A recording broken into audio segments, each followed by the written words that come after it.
This week on The Week Ahead, the Super Committee on Deficit Reduction's deadline looms. Will they make anything happen? Plus, hear an excerpt from our exclusive interview with Washington Rep. McMorris Rodgers.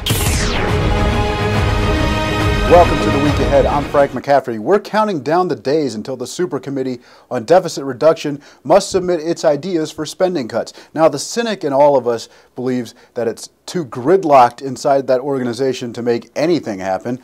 For more on this, we're joined by Americans for Limited Government's Robert Romano. Robert, your thoughts? Well, they've set the bar so low, frankly, that they'll have little trouble tripping over it. They're supposed to find $1.2 trillion of savings over the next 10 years. But in reality, they're not going to cut spending at all. Over the next 10 years, spending will actually increase every single year by tens of billions of dollars.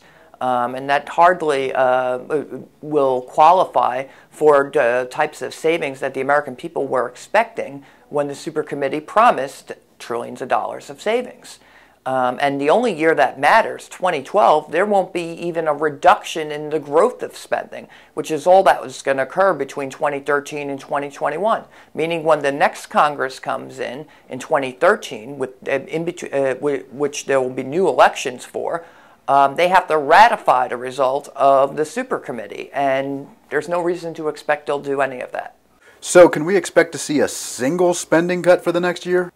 Absolutely not. They're under the Super Committee proposal and the very rules it's setting out under. They're not going to be voting on anything that will affect 2012 spending levels. Everything starts in 2013, and that's what they're going to be voting on, if on anything.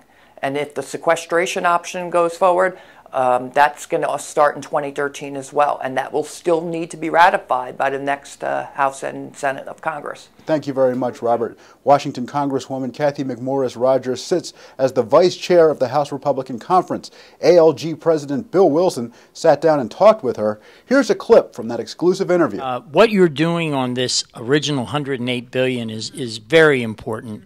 Do you see an opportunity coming up in the near term to get a vote on your legislation in the House? We know that Senator DeMint, who has got a companion measure, is pressing very hard and will continue to get votes in the Senate. But do we see an opportunity where this measure can be laid before the House and a vote taken? Yes, we do. As most Americans are aware, Congress is in the midst of a serious budget debate. Budget discussion, and I've had conversations with the chairman here in the House of the Foreign Ops Subcommittee as well as the Financial Services Subcommittee. They are in favor of pulling back that line of credit.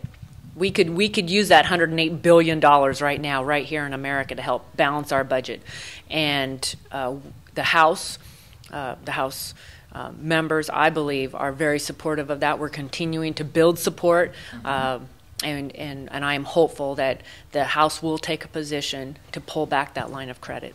And we will have that interview in its entirety in the weeks ahead. And that's all the time we have for the week ahead. Please join us again next time. For more on these and other issues, visit netrightdaily.com.